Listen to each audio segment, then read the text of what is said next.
If you were hit by a bus right after watching this video, would you be confident that your spouse or your heirs could access your Bitcoin stack? Have you thought through thoroughly and intentionally what it takes to design a complete Bitcoin estate plan?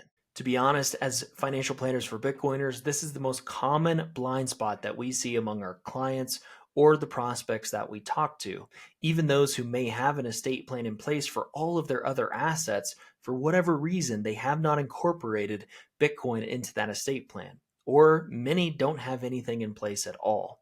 So today we're going to be addressing the three critical components of a complete Bitcoin estate plan to make sure that you can secure your Bitcoin legacy for generations. All right, so I'm going to use this presentation I created to address the three critical components of a complete Bitcoin estate plan. It's titled "Hodling is not a financial plan" because this presentation goes into other things that we won't go into for today's video. But I think it's important to mention this because when I initially communicate, the fact that hodling alone is not a complete financial plan to Bitcoiners, they always push back thinking, oh, you're just a TradFi guy. You don't understand Bitcoin. You're a financial advisor just looking to get fees, whatever. But that could not be further from the truth. This conversation today around estate planning is a wonderful example of why hodling is not a financial plan. You can't just buy Bitcoin, hold in cold storage, and not do anything else. If you don't address the estate plan and inheritance aspects of owning Bitcoin, especially in self-custody, then there's a good chance that your Bitcoin stack could completely vanish if something were to happen to you. All right, so hodling is not a financial plan. Let's dive into the estate planning around Bitcoin. All right, so before I address the three components, I want to point out the note at the bottom of this slide here. It's important to evaluate the best custody solution before tackling your estate plan. The custody conversation is always a precursor for us and our clients to address this as a whole, okay? Because depending on what custody solution you arrive at that you believe is best for you, your family, and your overall plan, it could change how we incorporate Bitcoin into, again, your complete Bitcoin estate plan. Okay, so you want to make sure that you're intentionally, thoroughly considering, thinking through, okay, what is the best custody solution for me, my family, and our plan? Whether that's, single sig cold storage, maybe single sig with passphrase, maybe it's your own multi-sig or collaborative multi-sig with some of these providers out there. Maybe it's multi-institutional. There's a whole wide range of potential custody solutions that you could leverage for your situation. But it's important to think through all of those and the trade-offs that you're going to be making and then arrive at, okay, this is the best one for us. Okay, so address that conversation. We can do that in a different video. For this one, I want to dive into the estate planning specifically. All right, so first critical component is conveying legal title, as you can see over here. Most people, they overlook this one with Bitcoin because traditionally any investments will say that we own. I know me saying Bitcoin's an investment, people will push back, but okay, most assets that we own, we do it through a custodian. So, okay, you may have your taxable brokerage account, your retirement account, your 401k, whatever you may own. It's at a custodian and you can assign a beneficiary to those accounts, and that will take care of conveying legal title to the right people when you were to pass away. All right, but with Bitcoin being a bearer asset and you're most likely holding it in self-custody, we have to still make sure that we're conveying legal title to the right people and not just passing the keys alone. Okay, so this can be done in multiple different ways. But let's say you do nothing with your estate plan. You have no will, you have no trust, nothing in place, and you hold Bitcoin in cold storage. What's going to happen? Most likely that Bitcoin is going to go through the probate process. So, all right, a judge is going to be deciding, here's the Bitcoin that you own, and here's who it's going to go to. And now that becomes public knowledge. So one, it's outside of your control what happens to the asset, and a judge is going to decide. So no Bitcoiner likes that. And now the assets that you own, the Bitcoin that you own, is public record. Okay, so other people could find out, okay, now your heirs own X amount of Bitcoin, and that could place a massive target on their backs for physical violence, maybe litigation risks. there's a whole gamut of things that could arise out of that becoming public knowledge. So you want to do something in this area. And a will does not take care of this alone. You will still go through that probate process. The only thing that a will take care of is the judge will follow what your will says, but the Bitcoin still becomes public knowledge. Okay. So a trust is usually what we use to take care of this, to convey legal title to the right people at the right times for your Bitcoin.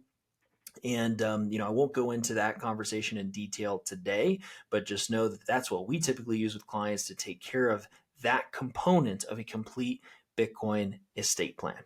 All right. So, second, we need to facilitate key possession. This is what most people think of when they think of a Bitcoin inheritance protocol. All right. And then they go to, a collaborative custody provider, maybe like Unchained, Casa, whoever.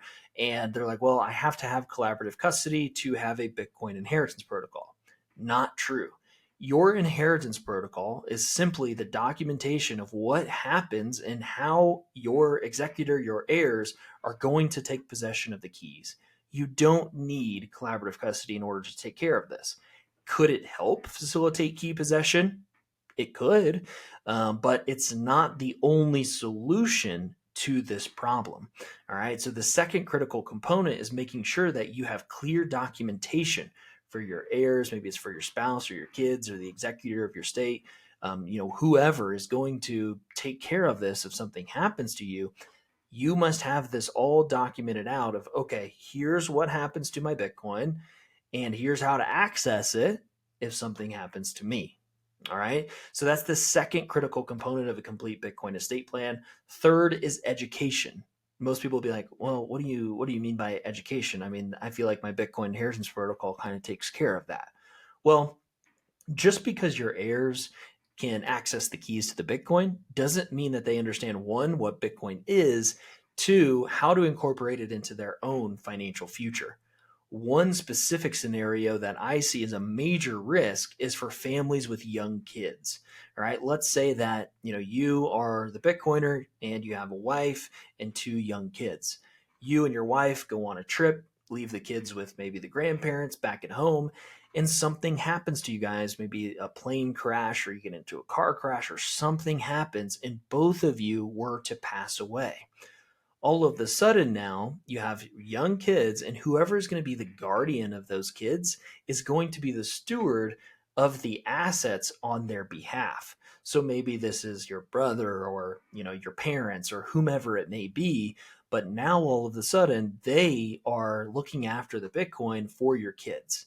All right. And if they are not properly educated, they don't have the necessary knowledge of Bitcoin, they could very easily sell. Maybe they're not comfortable with holding it through volatility, and they're worried like, oh, this is going to be worthless, and these kids aren't going to be able to actually inherit anything when they turn 18. And now a big drawdown in Bitcoin causes them to sell, and your Bitcoin stack is no longer a generational asset like you think of it right now. Okay, so that's a great example where we have to make sure that there is education in place for a complete Bitcoin estate plan, whether that's going to them and actually trying to teach them about Bitcoin, or it's just pointing them to some resources. Maybe it's in your Bitcoin inheritance protocol of, here are XYZ resources to go to that I want you to maybe watch these podcasts or reach out to these people. We can be that for our clients and maybe others as well. But you need to make sure that there are supportive resources in place for the people who may be stewarding the Bitcoin on behalf of your kids, or maybe they're inheriting it for themselves, so that not only can they access the keys, they can understand what it means for them, their financial situation, and their financial future. All right. So to summarize, the three critical components of a complete Bitcoin estate plan that you must address to have this checked off, and you do not have to worry about it anymore, is number one, convey legal title. Your heirs have to be able to say, I legally own this asset. Two, they have to be able to access the keys at the right time to be able to use the Bitcoin for themselves. Three, education. They must be educated to some extent or have some resources you've pointed them to so that they understand how to incorporate Bitcoin into their lives, their financial future, and their overall plan as well. All right. So, have you addressed this? If you haven't, reach out to us. We can help you. We've helped numerous people over the past few months address this alone. We are financial planners foundationally, but we've had many people reach out to us recently looking to consult on making sure they have this estate planning piece nailed down.